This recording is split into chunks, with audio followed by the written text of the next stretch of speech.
Look at all you've gone through, all the crazy and the bittersweet too. All the while your heart's on fire, keeping off to your own desire. Look at all you've endured, heartaches that have crushed your worth. All the while your mind's at war, you keep coming back for more. Why do you keep coming back for more? Why do you keep coming back for more? Why do you keep coming back for more?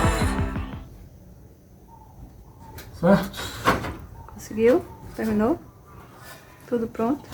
Tudo certinho?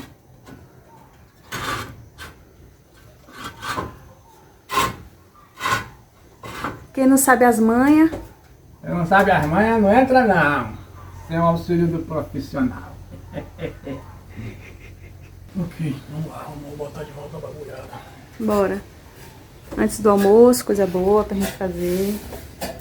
Fome batendo. Não pode nem fazer comida que a poeira tá caindo lá do outro lado na cozinha. Limpar os forros agora pra poder botar.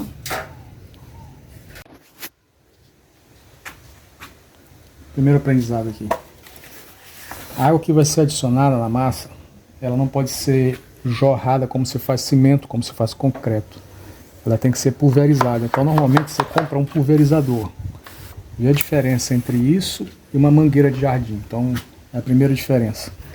Você vai perceber que a massa vai ficar praticamente solta. Parece que ela está toda seca. A impressão que dá é de que ela não tem umidade, mas ela tem. Isso é uma farofa. Tá? Então dá para ver que forma o bolinho lá da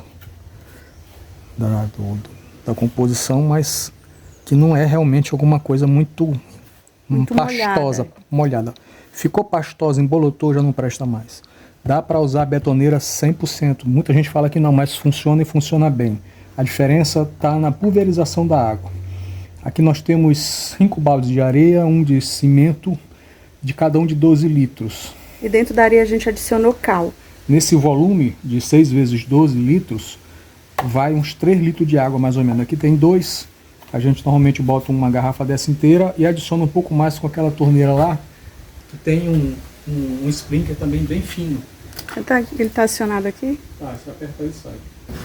O ponto da massa não pode estar muito grudado. E em relação a isso, existe uma regulagem nessa máquina aqui embaixo, que é esse bakelite branco que vocês estão vendo aqui, é um nylon. Esse nylon ele tem que estar bem regulado para que quando você deslize o carro de carga... É bem aqui esse nylon, bem aqui atrás desse parafuso, né? Para quando houver o deslizamento do carro de carga, você não tenha muita perda. A gente tinha muita perda por essa bandeja, a gente não sabia o que era. Era a regulagem disso aqui. A gente levantou esse tem que esse levantar nylon aqui, que é o que desliza. Para que dê possibilidade de movimento, mas que não fique jorrando areia por aqui. É, porque senão sai muita areia por cima. Ó, esse aqui a gente já teve só um pouquinho. E aqui está a principal consequência desses cuidados que a gente está listando aqui. Você vê como a areia fica praticamente solta, você não percebe uma umidade excessiva aqui. Olha como fica o carro quando ele sai. Ó. Eu vou baixar aqui com a página de carga. Quando eu puxar essa gaveta, olha o que acontece. Vê a facilidade com que ele foi e voltou e olha como fica isso, ó. Já perdeu. Soltinho. Já perdeu. A diferença nenhuma, vai ser compactada a 2 toneladas. Então você vê que fica liso, eu não tenho perda, não fica pingando na máquina. Quando você tem uma massa que você, quando compacta, dá gotejamento na parte de baixo, a tua modelagem está errada. Inclusive a gente tirou muita pedra de cimento aqui Ressecada por dentro, ressecada, já das nossas tentativas com a massa muito úmida. Caiu assim. Então, a gente tinha muita dificuldade no carregamento. O carregamento não era homogêneo. Uma vez estava excessivo, outra vez faltava. Então, com essa mistura, nessa situação, nessa proporção, você tem um carregamento uniforme e a carga não altera. Você percebe que quando você alavanca, a pressão é sempre a mesma. Ó.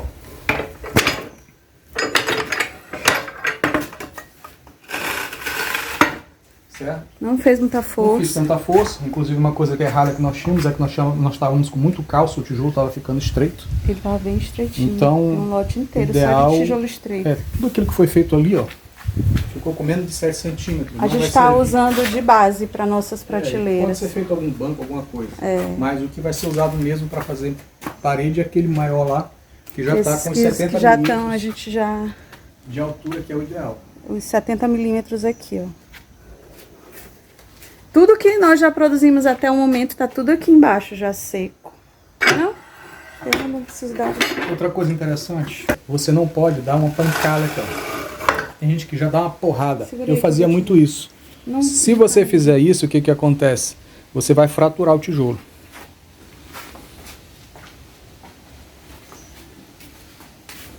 Ele ficou bem maneirinho, ele não tem muita... Como é um tijolo que tem muita areia, não tem muita argila, a gente não tem como pegar ele assim pelo meio, como a gente costuma ver nos vídeos, né? Porque tem uma composição, tem muita areia. Ó, você não limpou ali a orelha dele, ficou mordida. Tu não tirou a areia? Problema não? Passa a reclamar mesmo. Como diria minha mãe, vai fechar a porta. Vou fazer as musiquinhas no fundo. A musiquinha no fundo? É. O pinto quando nasce só dorme debaixo da mãe. O pinto quando cresce Só sabe dormir no pau. Só sabe dormir no pau. Look at all you've gone through, all the crazy and the bittersweet too. All the while your heart's on fire, keeping off to your own desire. Look at all you've endured, heartaches that have crushed your worth. All the while your mind's at war. You keep coming back for more. Why do you keep coming back for more? Why do you keep coming back for more? Why do you keep coming back for more? Why do you keep coming back for more? Why do you keep coming back for more? Why do you keep coming back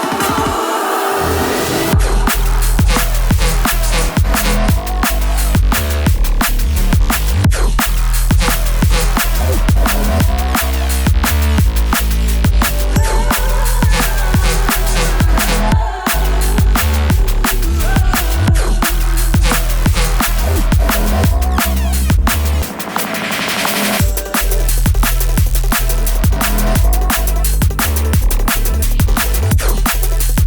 Why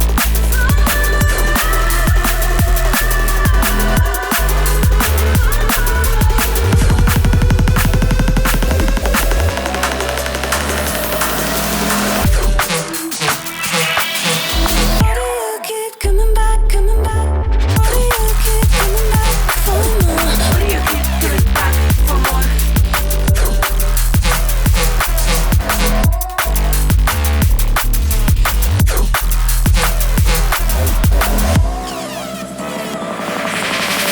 Look at all you've endured, heartaches that have crushed your worth. All the while your mind's at war. Keep coming back for more. Why do you keep coming back for more? Why do you keep coming back for more? Why do you keep coming back for more? For more.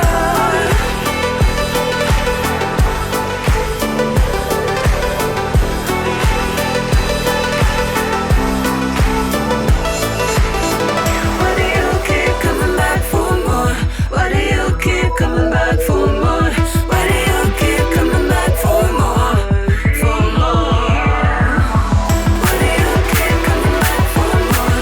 Why do you keep coming back for more? Why do you keep coming back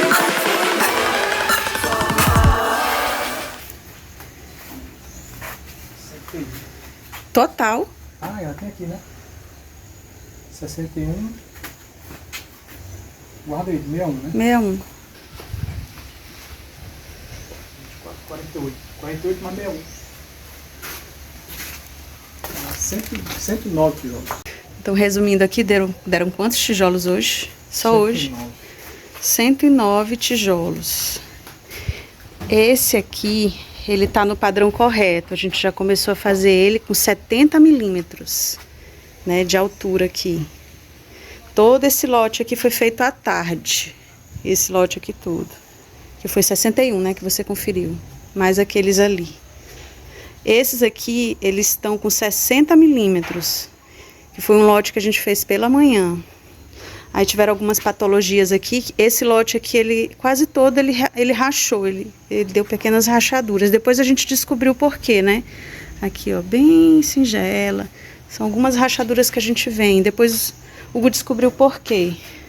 Significa... Baixa aqui, amor, só pra gente olhar aqui o êmbolo. Esse cilindro central aqui que fazem os furos, ele tava muito... como é que chama aqui? Tava sujo, encrustado, né? E aí ele deu um polimento para poder ficar bem lisinho. Então ele ficou bem lisinho. E a gente viu que não teve mais rachadura, como tava vindo sempre com rachadura. Quase todos eles vinham com essa rachadura assim, nesse ponto mais frágil, né? E esses então ficaram aí. O que a gente tá olhando aqui, ó, dessas torres que a gente fez de apoio para as bancadas, foi a nossa produção desde o início. Então a gente vê que tem tijolo de todo tipo aqui, ó. Esse aqui com cal e areia só e cimento, já bem claro. Tem os de adobe também, as tentativas quando empelota, ó. Quando empelotou. Aí quem não assistiu, né, amor? Como é que a gente fala? Quem não viu, acessa o card que tá aqui em algum ponto que eu vou botar. Então tem tijolo aqui de tudo quanto é tipo e natureza. Os de areia, com caos, de cimento, de adobe, de tudo. E os de adobe... a gente vai testar ainda a resistência dele por mais tempo, né? Ver se ele não tem nenhum tipo de patologia futura, só pra gente ver como que fica futuramente. Ó, a experiência que eu fiz hoje, né? Qual foi a experiência? Qual é o de adobe aí? Mostra. Antes. Ó, o de areia absorveu todinho, o de adobe, ó. Não absorveu, né? Não, o de adobe. Absorve. Mas não foi o de adobe que deu a melhor resistência? Não é engraçado isso? É engraçado. E a gente não usou cal nele, né? Não. Mas o de areia a gente usou cal. Ó, você vê que fica praticamente branco, ó, ele escorre. Esse mais escuro, ele foi de adobe também, não foi não? Não sei. Foi. Só que aquele adobe mais... Como é que eu vou dizer? Aqueles com mais areia, lembra? Que a gente teve que acrescentar mais cimento. Não pode molhar no primeiro dia, menina. Pode não. Pode molhar aqui, né? Umidificando? É umidificador.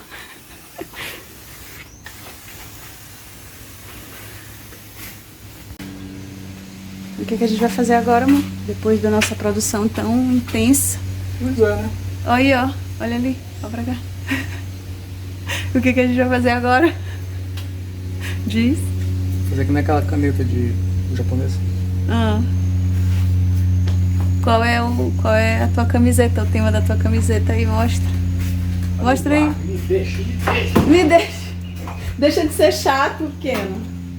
Mostra aí o tema da tua camiseta. Mostra aí, vira aqui pra mim. Ei, mostra aí. Exclusiva essa estampa, exclusiva. Não está à venda, é exclusiva. Bem aqui a gente estava olhando, antes da gente fazer essa limpeza mais drástica, todas os resíduos de massa úmida que a gente fez das primeiras fornadas, que eu digo assim, e elas ficavam incrustadas bem ali entre aqueles parafusos todos aqui, era tudo numa massa, um morro de massa dura. Então a gente conseguiu limpar agora muito mais rápido com o aspirador soprando. E aí a limpeza final aqui. Isso aqui eu só tô fazendo porque a gente vai viajar, ela vai ficar parada por uns 10 ou 20 dias. Normalmente não se faz isso porque senão interfere na mistura. Depois a gente faz a limpeza antes de começar a produzir. É só falar no enferrujado. Porque senão elas ficam assim, ó. Aqui a gente fez a primeira fornada com o resíduo do óleo. E aí ela criou essa coloração estranha e ela ficou com esse aspecto meio estranho, assim, oleoso. Não é isso, meu bem? Né?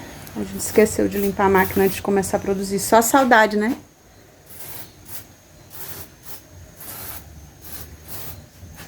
Pois pronto. Pois pronto.